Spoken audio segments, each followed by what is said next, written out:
Dans cette vidéo, je vais te dévoiler l'essentiel à savoir sur le type 1 de l'énéagramme. J'ai longtemps attendu avant de faire cette vidéo, j'attendais d'être chaud et ça tombe bien parce que je suis chaud. Et dans cette vidéo, je vais te dire tout ce que je sais sur le type 1 de l'énéagramme. Donc, si ça t'intéresse, générique. Fabien. Allez Fabien, réveille-toi. C'est l'heure de se réveiller.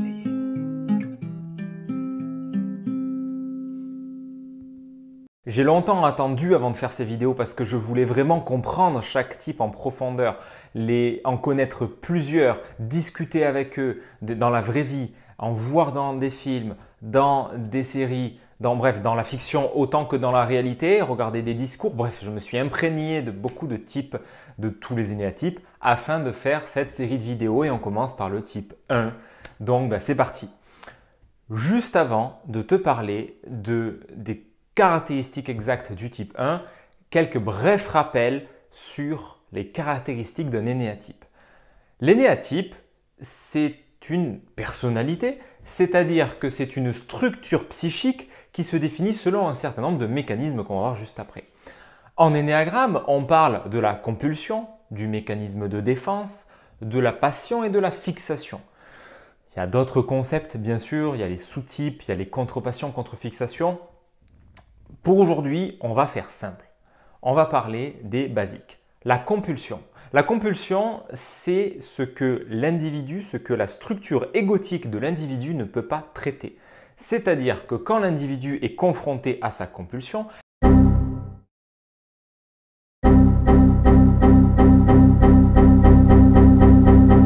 il y a un mécanisme pour ne pas vivre ce truc. Donc, ce n'est pas une peur, ce n'est pas quelque chose qui met mal à l'aise, c'est un truc que l'ego ne peut pas traiter. Pour éviter d'être confronté à ce truc, il y a le mécanisme de défense qui se met par-dessus, un peu comme un couvercle que tu mettrais pour ne pas voir ce qu'il y a dessous. Quand l'ego est activé, donc avec cette compulsion qui arrive et le mécanisme de défense qui est là, tu notifieras chez l'individu la passion et la fixation. La passion, c'est ce qui se passe au niveau du centre émotionnel dans l'ego et la fixation, c'est ce qui se passe au niveau du centre mental dans l'ego. Tandis que les sous-types concernent le centre instinctif. Mais pour faire simple aujourd'hui, on va rester simplement sur ces 4 éléments fondamentaux: compulsion, mécanisme de défense, passion et fixation. Et pour te parler du type 1, je vais commencer simplement par revenir au fondement de ce qu'est cet énéatype. C'est-à-dire qu'avant de rentrer dans le détail du détail, reprenons la base avec laquelle tu peux retrouver toute la logique de l'énéatype. Le type 1, c'est quoi? C'est un centre instinctif tourné vers l'intérieur. Le centre instinctif, on le rappelle, si tu ne sais plus, tu peux te rediriger vers la vidéo qui concerne les centres afin de voir dans le détail ce dont il retourne. Centre instinctif, c'est quoi? C'est le centre qui est relatif à l'action, au mouvement, au rapport au corps, à l'action. C'est un centre qui est très duel. C'est un interrupteur qui fonctionne en off ou en on. Jour, nuit, jour, nuit, jour, nuit. Il n'y a aucune nuance pour le centre instinctif. Le job du centre instinctif, c'est de répondre à l'environnement ici et maintenant, de réagir dans le présent en termes de survie. Donc, c'est un centre qui est orienté sur l'action.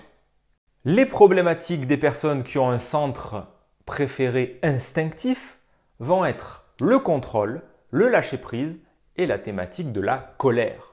Et pour terminer, le centre instinctif est relié au passé puisque le centre instinctif, pour apprendre, il a besoin d'engrammer dans ses cellules un apprentissage, un comportement afin de réaliser qu'il en est capable. Et alors, une fois que cet apprentissage est fait, c'est bon, c'est validé. C'est-à-dire qu'il va avoir de l'appréhension pour démarrer quelque chose de nouveau qu'il ne connaît pas, mais une fois qu'il l'a vécu dans sa chair, dans ses tripes, que c'est passé par le crible de l'instinctif, on est bon. Donc l'instinctif va passer son temps à piocher dans les expériences passées pour savoir s'il est capable ou pas capable d'un truc. Ceci étant dit, passons au type 1. Le type 1, c'est donc un centre instinctif tourné vers l'intérieur. L'équation de son ego, c'est « je suis le contrôle que j'ai sur moi ». Donc, pour que j'existe, je vais vouloir me contrôler. Au plus je me contrôle, au plus j'existe. On est sur toutes les fonctions de son centre instinctif tournées vers l'intérieur. Donc tout ce qui est action, au rapport au mouvement, au corps, etc. Tout ça tourné vers moi, c'est-à-dire qu'au plus je me contrôle, au plus je vais être content, au plus l'ego va se sentir nourri. Donc c'est un énéatype qui de facto va avoir cette énergie de contenance, de contrôle sur soi, contrôle permanent sur soi. C'est pour ça qu'on dit du 1 que c'est celui qui a un surmoi, un super-ego qui est extrêmement musclé. C'est ce parent normatif qui fait « Allez, vas-y, plus fort, allez, encore. Allez, plus, c'est pas assez bien là, allez, tu peux mieux faire. Fais mieux, encore, encore. » C'est pour ça que le 1 va se dépasser et va chercher à toujours être meilleur, meilleur, meilleur, meilleur. Parce que finalement, c'est une preuve du contrôle sur lui-même qu'il a. Donc au plus il se contrôle, au plus l'ego est content. Okay, à partir de là, tu peux en déduire tout le reste de l'énéatype. Donc le 1, il a cette énergie de contention sur lui-même. Donc c'est quelqu'un qui contient énormément, d'où le fait qu'ils sont beaucoup à avoir beaucoup de tension musculaire. Les trapèzes, la nuque, le 1 accumule énormément de tension musculaire globalement parce qu'il se contient énormément et qu'il cherche à se contrôler plus que tout. Donc, qu'est-ce qui se passe quand tu perds le contrôle? Quelle est la seule énergie qui est la preuve manifeste d'un manque de contrôle? La colère. Quand il y a la colère, oh, je suis hors de moi, je perds le contrôle en fait. Sauf que le 1 ne peut pas se permettre de perdre le contrôle. Si je suis 1, je ne peux pas me permettre de perdre le contrôle. Je suis le contrôle que j'ai sur moi, donc je ne peux pas me permettre de le perdre. Donc la colère devient la compulsion. La colère devient ce truc que je ne peux pas vivre. C'est un évitement compulsif. Je ne peux pas me permettre dans mon ego de faire face à la colère, puisque c'est l'absence de contrôle sur moi. Donc, je vais faire en sorte d'être le plus droit possible pour ne jamais vivre cette colère. Et me contenir, me contenir, me contenir. Sauf que dans la vie, je vais naturellement être face à mes limites. Le réel n'a de cesse de m'envoyer l'évitement compulsif dans la gueule, puisque ça existe, la colère. Okay, et du coup, ça va m'activer. Donc, quand je suis de type 1, quand ça m'active, la compulsion est là pour éviter d'y faire face. Formation réactionnelle. Mon mécanisme de défense, c'est la formation réactionnelle. C'est-à-dire que la colère monte, énergie qui monte, ça commence à sortir. Et puis comme, tu vas le voir juste après, la colère, c'est ce que je ressens dans l'ego quand je mime le type 1. Là. La colère monte, c'est ma passion, la colère. Sauf que je ne peux pas me permettre de la sortir, du coup, mécanisme de défense, formation réactionnelle pour empêcher que je vive pleinement ma compulsion. Donc, l'énergie redescend. Tu es une traînée. Je peux être propre, moi, alors que toi, non. Et elle va passer, elle va sortir par le centre instinctif sous forme d'action. La formation réactionnelle du 1, c'est une énergie instinctive d'action qui se dirige contre l'objet de sa colère. Le 1, l'orientation du 1, c'est-à-dire ce qu'il apporte dans le monde, ce sont les idéaux élevés, les valeurs, la discipline, c'est les idéaux élevés. Rigueur, idéaux élevés, c'est l'orientation du type 1. C'est-à-dire que c'est ce qu'il va apporter au monde. Donc, lui, il poursuit ses idéaux, ce n'est pas un truc mental, hein. On n'est pas dans le cadre mental d'un 6 par exemple, parce qu'on peut facilement confondre type 1 et type 6 pour diverses raisons. Le type 1, c'est une vérité intérieure des tripes. Centre instinctif tourné vers l'intérieur, je connais ma vérité intérieure, je sais ce que je veux, je connais mes idéaux et je m'affaire chaque jour, chaque instant à les poursuivre dans l'action. C'est complètement ubuesque. Je veux dire, bien sûr qu'il faut décroître. C'est une évidence. On est actuellement en train de consommer plusieurs fois les ressources de la Terre chaque année. Si on ne décroît pas, évidemment qu'on va à la catastrophe. Moi, je crois que quand on en sera à la 17G, on se dira que quand même, les baleines, les vautours et les menthes religieuses, c'était peut-être un peu mieux. Et ça sera trop tard. Je veux être bien clair, hein, je ne suis pas un donneur de leçons. Sauf que quand j'ai pas assez de contrôle sur moi, quand j'arrive pas, quand la réalité me renvoie le fait que c'est pas assez bien, que c'est pas au top, etc., que c'est pas en lien avec mes idéaux, ça fait monter la colère. Passion, la colère, ça monte, oh, mais je peux pas me permettre d'exprimer la colère, du coup, on la redescend. C'est ce qui fait qu'il y a cette tension permanente dans le type 1 et que sa colère, aussitôt sortie, aussitôt refoulée. Sortie, refoulée. Là où on a un type 8 qui est un instinctif extérieur avec de la colère qui jaillit comme un volcan effusif, ça sort, ça sort. Au secours! Là où le type 9 comprime, réprime sa colère, mais à un point tel que ça sort vraiment pas souvent et que ça fait des ravages. Le type 1, lui, son rapport à la colère, c'est une colère qui est brève, qui est sèche, qui sort, qui jaillit et qui re-rentre, et qui sort et qui re-rentre. Et elle sort souvent sous forme de reproche, de critique. Parce que c'est la seule façon dont elle peut sortir. C'est quelque chose de très sec. Et hop, ça re-rentre parce que dans l'ego, le type 1 ne peut pas se permettre de vivre cette colère. Et ça provoque chez lui de la culpabilité parce que c'est une manifeste preuve du manque de contrôle sur lui. Et donc tu peux comprendre à quel point c'est un sujet pour lui, la colère, à quel point c'est difficile de dealer avec ça. Donc on a un évitement compulsif qui est la colère, on a un mécanisme de défense qui est la formation réactionnelle, qui va me permettre de me construire contre l'objet de la colère et de passer massivement à l'action contre le truc qui me met en colère. Donc je vais redoubler d'efforts, d'efforts, d'efforts. En gros, le 1, au plus il est dans l'ego, au plus il est dans l'action. En tout cas, c'est le cas de tous les 1 que je connais autour de moi. C'est possible qu'il y ait des exceptions et d'autres mécanismes, mais dans ce que je constate autour de moi, les 1 sont très portés sur l'action contre l'objet de leur colère. Les 1 d'Attila sont à nos portes, sire. Notre dernière heure a sonné. Combien ils sont? Qui ça? Comment qui ça? Les 1? Je sais pas, il y a Attila et un autre, je crois. Non mais les 1, ils sont combien? 3000? Ça dépend. Attila, vous le comptez comme un 1? Bah évidemment, je le compte pas comme un Ibère. Bah, il y a Attila et un 1, ça fait 2. C'est tout l'enjeu de la formation réactionnelle. Et pour te donner un petit exemple anecdotique, j'avais un coach qui m'avait accompagné sur le plan de la santé. Et au début des années 2000, il a déménagé au Maroc. Il a déménagé au bord de l'océan, de la mer Méditerranée du coup, et juste dans le désert en fait, juste au bord de l'eau et au tout début du désert, il n'y avait rien, que du sable. Le mec est venu et il a tout construit de zéro. C'est-à-dire qu'il n'y avait rien, il y avait du sable. Il en a construit une oasis de verdure avec des brebis, avec des poules, avec des machins. J'ai vu ça en vidéo, c'est incroyable ce qu'il a fait. Mais il a failli passer il était passé au bord de la mort plusieurs fois, avec des infections, des machins. Il dormait même à la belle étoile et il se tuait 10 heures, 12 heures, 15 heures par jour à creuser, à machin, à construire son truc. Avec des idéaux très élevés. Écologie, proximité de la nature, tout fait lui-même, pas de plastique, vraiment dans l'extrême, tu vois. L'extrême de l'instinctif qui, encore une fois, ne connaît pas les nuances de gris. Donc, tout à l'excès, tout en mode perfectionnisme, on va y revenir avec la fixation, mais tout nickel, tu vois. Et il se mettait la pression pour accoucher de ce projet. Et pourquoi? Parce que du coup, lui, ses idéaux, c'était ça, c'était écologie, c'était santé, c'était hygiénisme. Et du coup, c'était en rejet total de la société moderne, consumériste, bourrée de plastique, bourrée de trucs de merde, d'une santé, mauvaise santé, etc. Donc ça c'était contraire à ses idéaux. Donc ça déclenchait en lui de la colère et il se construisait contre ce qui le mettait en colère, à savoir cette société capitaliste, consumériste, qui fait de la merde, etc. etc.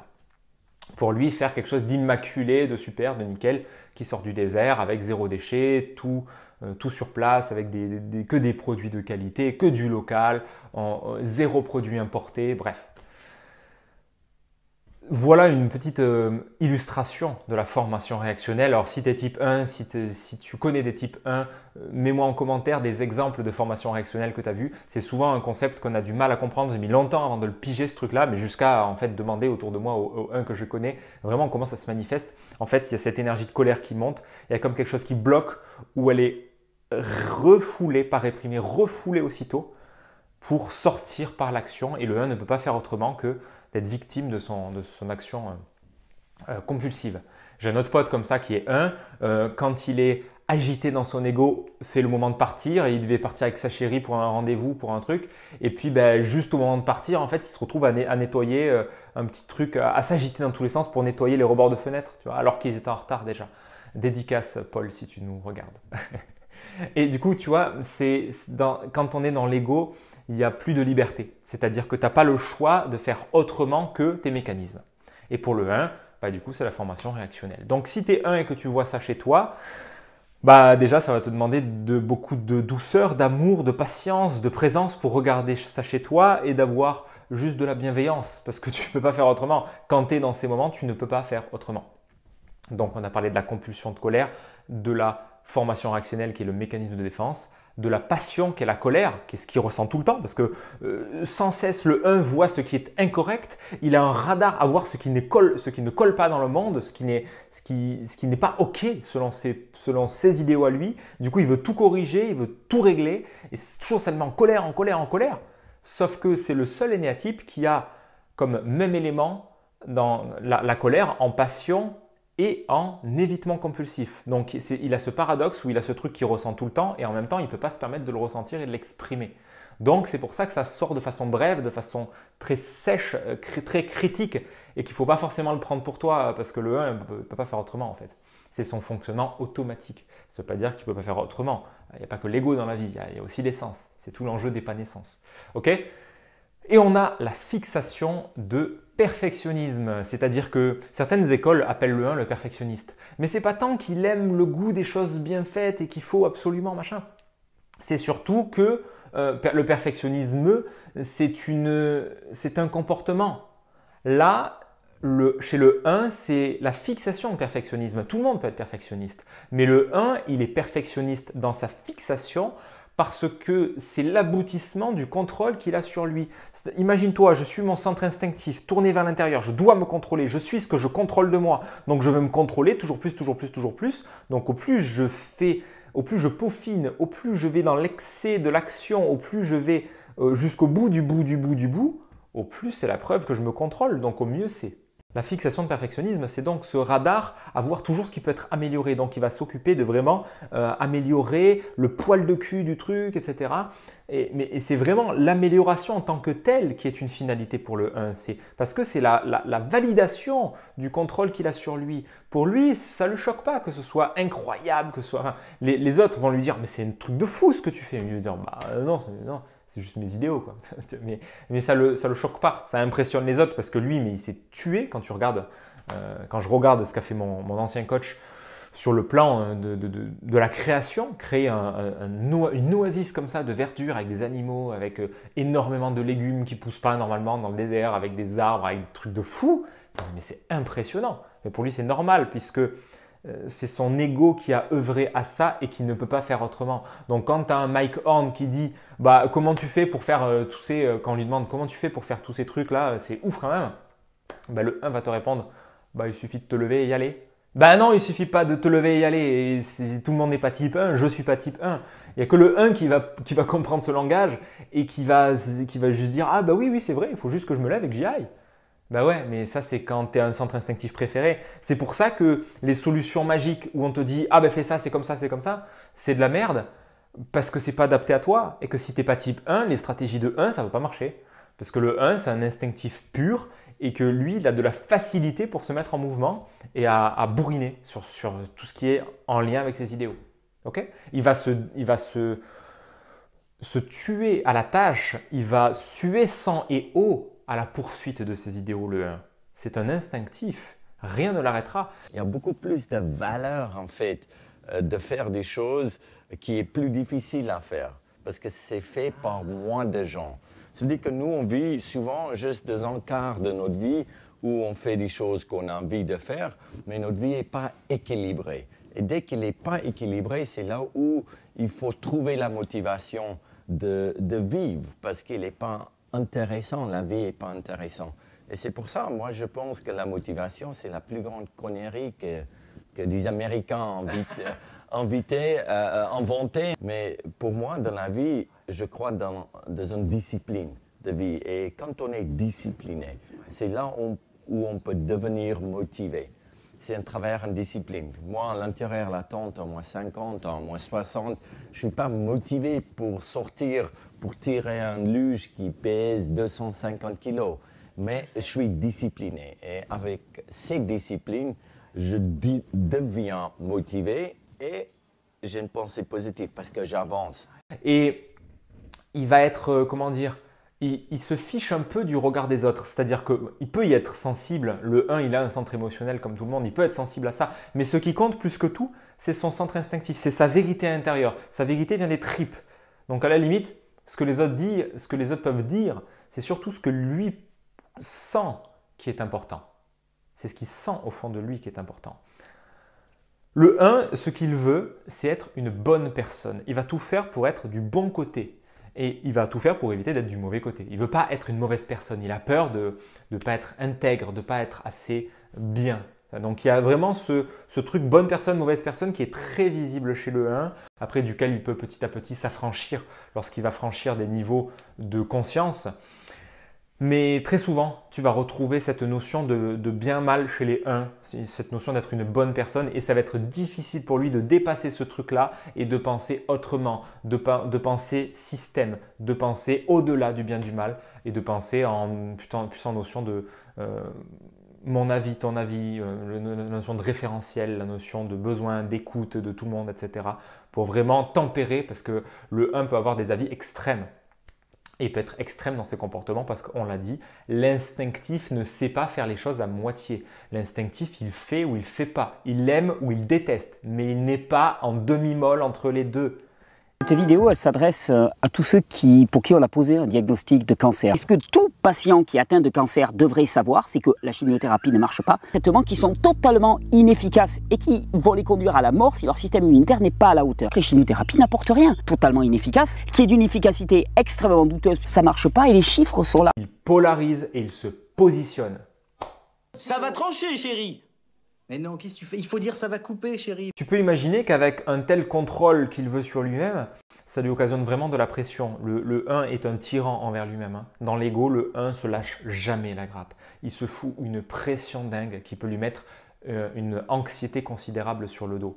Le 1 est vraiment, vraiment, vraiment dur envers lui-même. Donc, si tu le vois être dur envers les autres et exigeant avec des attentes élevées, oui, c'est le cas, mais c'est parce qu'il a encore plus d'attentes envers lui-même et qu'il est encore plus exigeant. Libre à vous de vous suicider à petit feu en suivant le régime alimentaire d'un ours. Mais j'ai personnellement des principes d'hygiène qui m'engagent à plus de sobriété, sire. Un autre 1 que j'ai en tête, que j'apprécie, qui est entrepreneur dans le domaine des piscines, me disait si un client n'est pas content de la piscine, j'y vais de ma poche et je lui refais tout, parce qu'il fait des piscines haut de gamme et tout, il se défonce pour faire un truc extrêmement qualitatif. Si c'est pas au goût du client, que le moindre détail qui n'est pas OK, il y retourne et il refait tout. Même si sa boîte, elle ne doit pas avoir de bénéfice de toute l'année et qu'il doit le faire de sa poche, il le fera. Parce qu'on retrouve ce côté, j'ai des idéaux et je n'en dérogerai pas. On l'a dit, le 1 cherche à corriger les erreurs dans le monde et les erreurs en lui. Il a un radar à voir tout ce qui est incorrect parce qu'il a profondément l'impression, la sensation, alors il ne le sait pas, la plupart de ça, c'est inconscient. Le 1 a conscience que c'est quelqu'un qui est porté sur l'action, il sait qu'il a des valeurs, globalement il sait qu'il écoute ses tripes, mais souvent il n'a pas du tout conscience de l'évitement compulsif, de la colère, de la formation réactionnelle. C'est tout l'intérêt de l'énéagramme d'ailleurs, c'est que en comprenant ça, le 1 peut comprendre réellement pourquoi il fonctionne comme ça et il peut amener de la douceur et de la souplesse dans son système. Autrement, il risque d'en être victime et de ne jamais en prendre vraiment conscience. Et un des trucs qu'il n'a pas conscience, c'est que dans son logiciel intérieur, le 1, il croit que profondément, il y a quelque chose d'incorrect en lui. Et donc, il va chercher toute sa vie à se corriger parce qu'il y a ce sentiment d'imperfection. Comment fait-on pour 1, se débarrasser de tout ce qui s'est accumulé, 2, pour se laisser traverser par ces émotions négatives, sans que finalement elles viennent nous atteindre, nous déranger, nous détruire, et surtout aussi détruire notre entourage. Oui, on vit des émotions, et alors, où est le problème? L'important, c'est de pouvoir les gérer de façon positive. Il y a un certain nombre de clichés sur les 1 que j'ai envie de relever parce que c'est important de les soulever. Le 1 est souvent vu comme quelqu'un de froid et de pas drôle. Et franchement, c'est faux. J'ai en tête des 1 que j'apprécie beaucoup, qui ont un humour fin, qui me font délirer. Et juste, ça n'a rien à voir. Ils ont un humour particulier. Et puis, ouais, après, chaque 1 a son humour. Mais il y a quelque chose de touchant dans cet humour-là. Et c'est vraiment pas quelqu'un qui manque d'humour en fait. Ça dépend évidemment des 1, ça dépend, mais comme de tout le monde. Sauf que voilà, le 1 peut être vu comme quelqu'un de pas drôle et de froid et de sec. C'est vrai qu'il peut l'être, c'est vrai qu'il est comme ça, il est dur, voilà. Tranche! Aie le courage de trancher! Mais il peut être très fun, très léger et aussi bien déliré avec toi, quoi. Donc, pas forcément quelqu'un qui est complètement coupé de tout humour et de tout trait de légèreté. Concernant le déroulé, on enchaîne donc les éléments clés du film, comme le moment où un poisson blob... Attendez, non, c'est Hagrid, pardon. Bref, le moment où Hagrid envoie Harry Potter sauter par-dessus une rivière de lave pour nourrir des sbourbifs. Attendez, quoi?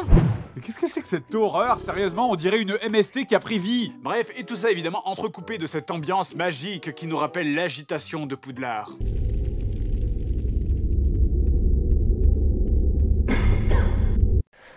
Ensuite, le 1 est souvent vu comme quelqu'un qui respecte les règles. Parce qu'on a parlé de bonnes personnes, on a parlé d'être du bon côté. Attention, le 1 n'est pas quelque chose qui privilégie le cadre sur sa propre intériorité. S'il y a quelqu'un qui a un cadre important pour lui, c'est le 6. Et même pour le 6, ce n'est pas forcément le cadre de la société qui est OK pour lui, mais on en parlera dans sa vidéo à lui. Pour le 1, c'est sa vérité intérieure qui compte. C'est-à-dire, je connais des 1, je ne vais pas les citer, ils se reconnaîtront. Ils n'hésitent pas à piquer en vrac comme moi dans les magasins bio. Tu sais, manger un petit peu les amandes, un petit peu des trucs en chocolat, se servir comme ça au magasin bio. C'est illégal, c'est pas bien, c'est ce que tu veux. Mais le 1 peut le faire quand même. Parce que ce n'est pas tant les règles qu'il fait tout pour respecter, c'est ses idéaux qu'il cherche à respecter. Donc ça dépend, les idéaux qu'il a. Dans Kaamelott, par exemple, Lancelot du Lac est interprété par un 1, comme un 1 en fait, et il est exactement dans cet archétype dont on parle, la colère, le côté impulsif, compulsif, la critique, machin, vous ne faites pas assez bien, vous êtes des glandus, vous êtes feignants. Et il va se construire contre l'objet de sa colère, à savoir Kaamelott c'est des branquignoles, c'est des bons à rien, machin, moi je vais mieux faire. Et du coup, il va fomenter contre Arthur une rébellion, il va construire son camp à lui mieux, avec des meilleures règles, où tout est rigide, machin, et tu rentres pas dans le camp et tout. Et tu vas vraiment retrouver ce truc-là, c'est ses règles à lui en fait, c'est ses idéaux à lui. Et puis, vous pourriez développer un peu, ça me semble un minimum. Qu'est-ce que vous voulez que je développe? Vous n'êtes pas de taille à mener la quête du Graal, vous n'avez pas les épaules. De plus, comme vous êtes incapable de vous séparer de la bande de pantins ridicules qui vous sert de gouvernement, vous passez pour un faible et un laxiste aux yeux du peuple et des pays voisins. Puis je vous parle pas des dieux, évidemment, ceux-là, s'ils pouvaient parler. Enfin bref, voilà, je m'en vais. Je vais me débrouiller tout seul.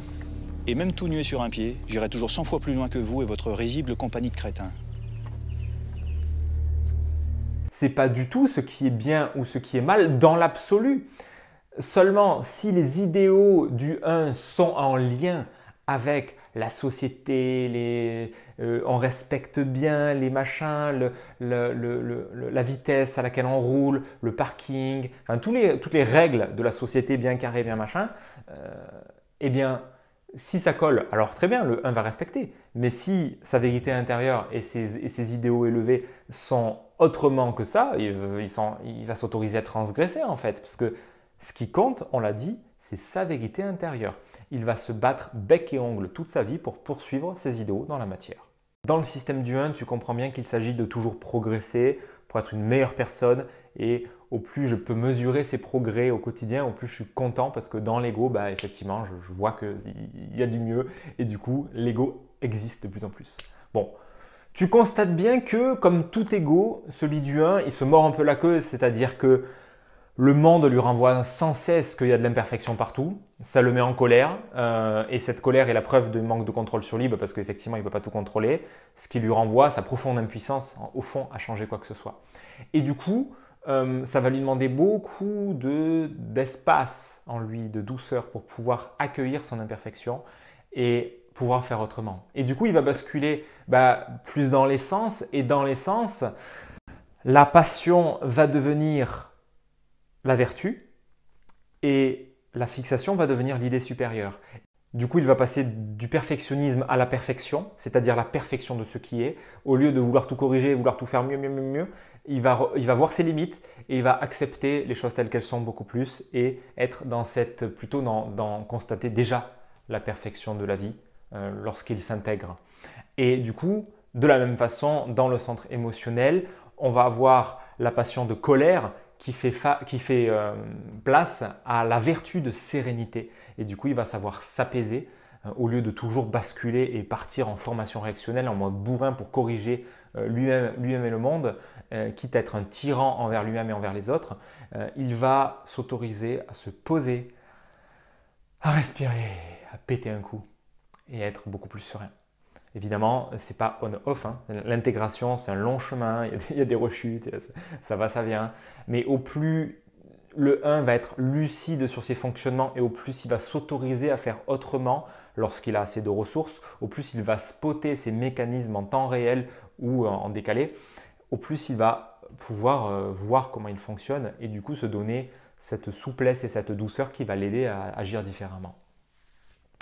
Comment savoir si tu es de type 1? Eh bien déjà, tu peux noter comment tu t'es senti dans cette vidéo, comment ça t'a parlé, évidemment dans un ressenti global, mais ça n'a pas valeur de typage. Pour vraiment définir si tu es de type 1, tu dois valider, ah ouais, tu dois d'ailleurs, le 1 il adore les il faut et les tu dois, mais... Ça n'a plus de sens, il faut absolument arrêter. Là encore, tout le monde n'est pas concerné, certains n'ont pas les moyens. Mais ceux qui n'ont pas de moyens ne sont pas les plus gros pollueurs, donc c'est pas à eux qu'il faut demander les plus gros efforts. Si vous voulez, il faut sortir de l'idée que chacun fait ce qu'il veut. C'est vraiment un tu dois, c'est-à-dire qu'il est nécessaire de valider la compulsion, le mécanisme de défense, la passion et la fixation pour valider ton type en fait.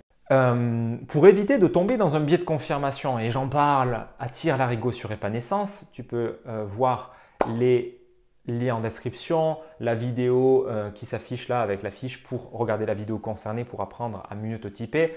Il s'agit vraiment de partir en rejet d'hypothèse, c'est-à-dire que tu vas regarder tous les types et tu vas les réfuter un à un jusqu'à tomber sur ton vrai type. Et si du coup à la fin il te reste que le type 1 et que tu n'arrives pas à l'invalider parce que dans les faits tu arrives à voir tous ces mécanismes chez toi, parce que entendons-nous bien, c'est pas parce que tu aimes bien faire les choses, que tu as des valeurs, que tu es facile pour passer, que tu passes facilement à l'action et que tu n'as pas de facilité, que tu n'as pas de difficulté à être honnête, que tu es de type 1, ça n'a rien à voir. On parle bien de motivation, on parle bien des mécanismes du type 1, qui est un centre instinctif intérieur, qui est le contrôle que je suis sur moi pour être une bonne personne, l'évitement compulsif de la colère. On parle bien de tout ça, de toutes ces motivations en fond. On ne parle pas de ah mais j'ai fait les choses bien parce que là, tu as vu, moi quand je fais des dessins et tout, je prends du temps pour les faire. Ça veut rien dire, rien.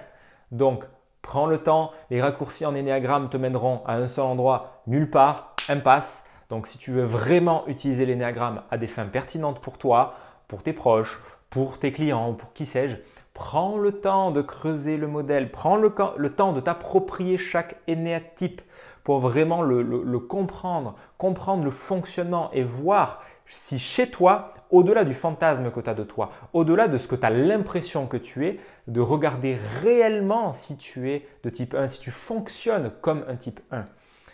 Pour l'anecdote, j'ai cru que j'étais de type 1. À la fin, je suis passé par 4 énéatypes avant de trouver. Le dernier qui était en ligne de mire, alors que je ne l'avais jamais imaginé avant, en ligne de mire, j'hésitais avec le 1. Évidemment, ce n'était pas ça. Je ne suis pas du tout un 1, mais alors pas un brin. Mais oui, j'ai confondu parce que j'aurais pu le croire. Parce que ouais, ah ouais, j'ai des idéaux élevés. Ah ouais, c'est vrai que je veux faire les choses bien. Ah mais oui, c'est vrai, la colère, je ne suis pas à l'aise avec la colère. C'est pas ça. Le 1, il a un rapport très particulier avec la colère. Quand celle-ci monte, il y a comme une énergie automatique qui la réprime, qui la refoule et qui la fait passer dans l'action sous forme de formation réactionnelle. Ça ne veut pas dire être mal à l'aise avec sa colère. Tu peux être 1, 2, 3, 4, 5, 6, 7, 9 et être pas à l'aise avec la colère. Moi, je saute le 8 parce que les 8 sont globalement très à l'aise avec leur colère. Comment je serais pas en colère? On nous prend pour des cons, on nous manipule, on fait crever. Nos commerces ont détruit l'industrie mondiale. Pourquoi? À qui profite le crime? Bref, voilà pour cette vidéo et sur les grandes lignes du type 1. Si tu te sais type 1 et que tu voulais réviser, dis-moi dans les commentaires. Apporte-moi des anecdotes, de l'histoire. Je serais ravi d'entendre ton histoire. J'adore enrichir ma bibliothèque des type 1. J'en ai une bonne trentaine au total, je pense, bien sûr entre les fictions, les films, les machins, les bouquins. Et dans mon entourage proche, j'en ai, et du coup je les connais bien. Donc je pense qu'on est assez précis sur cette vidéo. Maintenant, si je dis des conneries, s'il y a des indécis, des trucs qui ne collent pas, si tu es sûr que tu es de type 1 et que tu vas apporter de la nuance, franchement, dis-le moi en commentaire. je le prendrai pas mal. C'est même avec plaisir d'améliorer l'information générale disponible sur l'énéagramme parce que je pense que Internet a besoin de ça. En tout cas, moi j'ai envie de contribuer à ça sur le web parce qu'il y a beaucoup de grosses merdes, d'inutilité et de contenu superfétatoire sur l'énéagramme. Donc j'aspire à redonner un petit peu les lettres de noblesse en étant le plus fin et le plus précis possible, en te partageant du coup ce que j'ai appris du modèle et surtout ce que j'ai observé sur tous les 1 autour de moi. Donc si ça t'est utile, dis-le moi en commentaire et tu peux réviser les bases sur l'énéagramme en cliquant sur la vidéo qui apparaît à l'écran et qui va t'aider à vraiment bien replonger dans le modèle. À ta souveraineté! Il y a eu l'époque où tous les matins je me réveillais, il y avait un texte qui était là, il y avait quelque chose qui voulait s'exprimer, je l'écrivais pour moi. Puis ensuite, une fois qu'il était écrit, je me disais bon, je vais l'offrir maintenant. Puis voilà, j'ai commencé à offrir ces textes quotidiennement pendant 6 mois, tous les matins. En 2013, il y a eu un texte qui est sorti sur Facebook. Ça jaillissait de moi, il fallait que ça sorte. Et ensuite, qu'est-ce qui se passe ? Il se passe ce qui est en train de se passer en ce moment avec Instagram, c'est-à-dire que j'ai changé de plateforme parce que je voulais quelque chose de plus direct, de plus léger, qui me demandait moins de travail, moins de montage vidéo. Tac, je commence à publier des stories comme ça, ça sort un matin, voilà, le matin suivant c'est encore là, le matin suivant c'est encore là. Au début, il n'y a personne, moi j'ai très peu d'abonnés sur Instagram parce que ce n'est pas la plateforme sur laquelle j'ai diffusé le plus. Et d'un seul coup, je vois, hop, ça y est, ça commence à prendre, les personnes, je commence à avoir des abonnés, je commence à avoir des personnes qui me mettent des commentaires, je commence à voir que ça nourrit les êtres. Et là, je me retrouve ce matin sous ma douche et j'ai dit, oh, ça, je vais leur partager ce moment-là. Je suis sur la douche et je me dis, oh, il faut que j'aille faire une vidéo. Et ça, la naissance du il faut, l'apparition du langage d'obligation, il faut que je le fasse, alors qu'à la base, c'était un élan, c'est le signal de aïe. Je suis sortie du cercle vertueux de mes aspirations. Je ne suis plus en train de fonctionner à partir de « Ok, qu'est-ce que je goûte ce matin ?» De mon être à mon être. Qu'est-ce que je suis en train de goûter?